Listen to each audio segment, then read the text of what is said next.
I thought Caleb Williams, guys, was going to get off to a solid start. I was expecting there to be some slow moments, but fellas, with the cast of weapons that they have, and they're playing the Titans, and I know the Titans are not as bad as people think, Caleb Williams looked like every bit of a rookie and looked like things were sped up, very inconsistent, very erratic.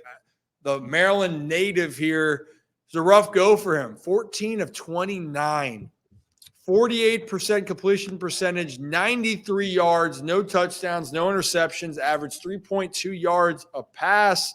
And by the way, the Bears became the first team in NFL history, I believe, to be trailing by 17 points and then come back and win while still only having 150 yards or less offensively. Yeah, if only anyone could have seen this coming.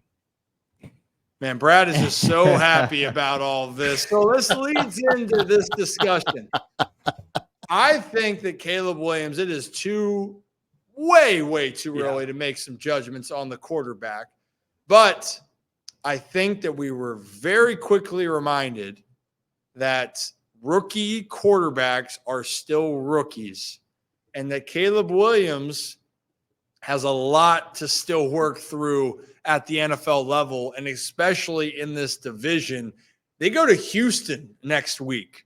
And they face a quarterback, guys, that I think everyone was expecting Caleb to have just as good of a rookie year as CJ Stroud. And quite frankly, I don't know if that's going to happen. Maybe that's my overreaction. But that's where it's going back to, is because Stroud was so good. And they're like, oh, it's the perfect spot for Caleb Williams. Who, if Caleb plays like this, he's going to find himself on a lot of my benches or back in maybe back in the free agency pool. It was a rough. Was that arguably the roughest?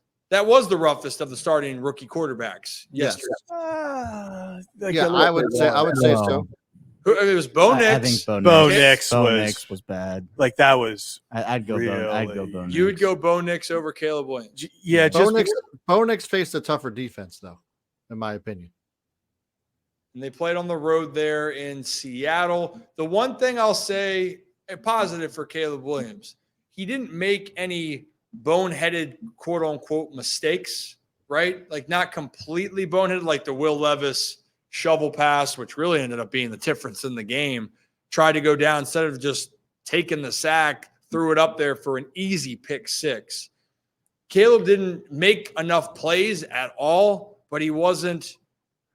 I mean, he did run 30 yards behind the line of scrimmage and got tackled for a loss. Hey, and you know what? He's got to learn at the NFL level. You can't play Houdini every single time. I think the embodiment of the Bo Nix first game experience was when who was the broadcaster? Bo Nix had just let the ball go, and he says, "Oh no!" and it went right to the defense. I mean, Bo Nix for 42 pass attempts got 138 yards and no touchdowns and 2 interceptions. It was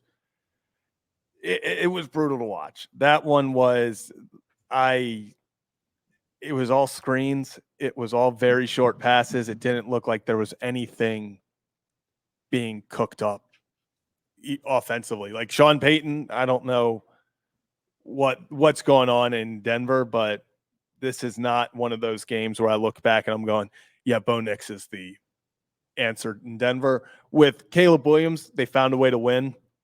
I think that defense is incredible. They're not going to get enough credit because it was just against the Titans, but that defense played lights out at the end of last year. I think they're going to continue to step up. I think Caleb Williams, it's going to be hard to play worse.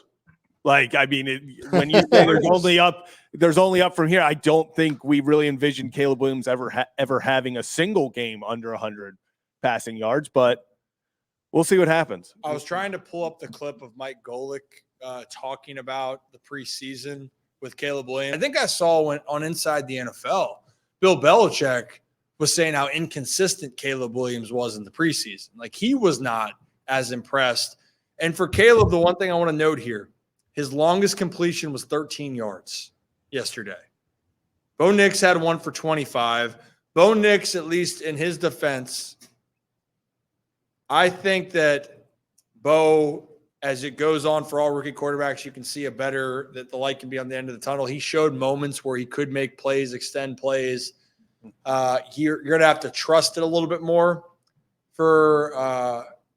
and last year, CJ Stroud played Baltimore first game and he got roughed up. Now, you did see moments where Stroud put it on the money on some throws, but it is week one into the NFL, and also in a day and age where so many young quarterbacks are not playing in the preseason.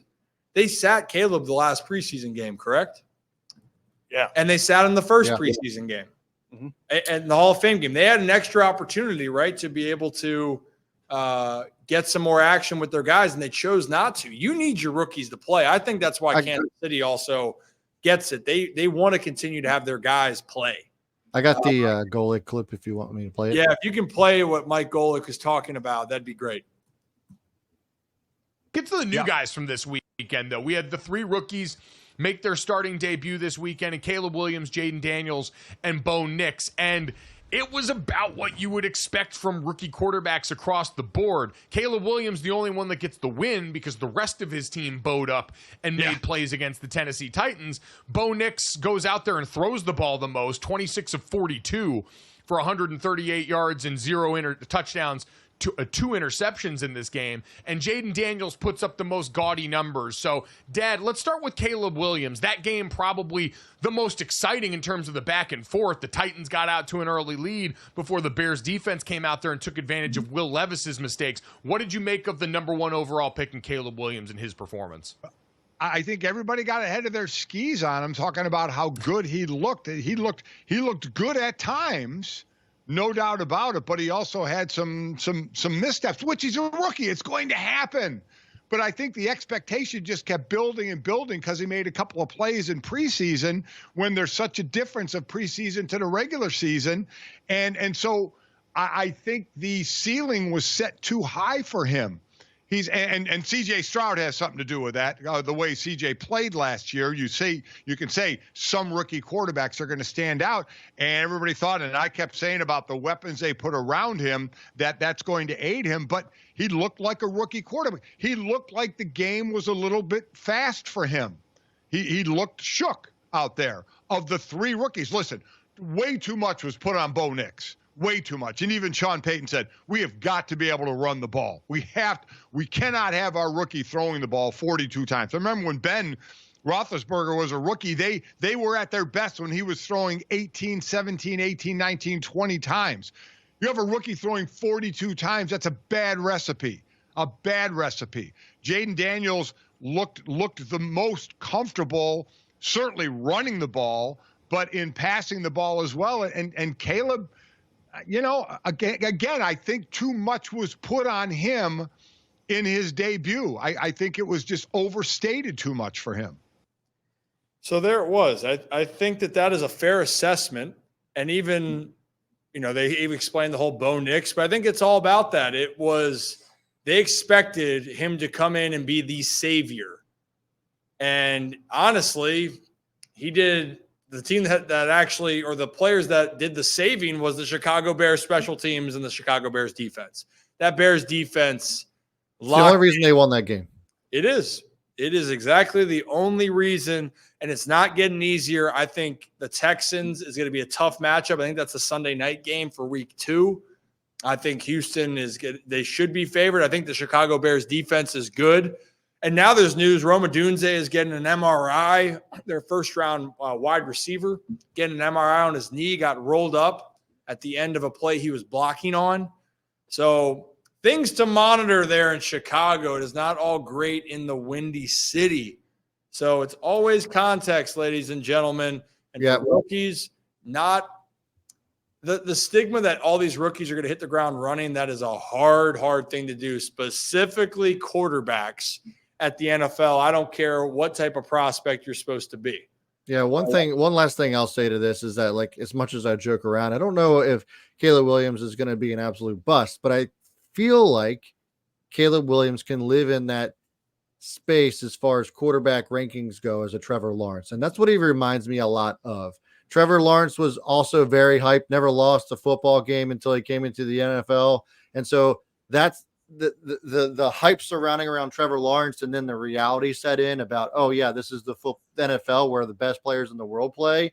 I think it's the same thing with the Caleb Williams. It's going to take him a while to get his feet under him, and I'm not quite sure he's going to be this absolute phenom Patrick Mahomes type talent that everybody thinks that he's going to be. Could be wrong, but I'm just not seeing it quite yet.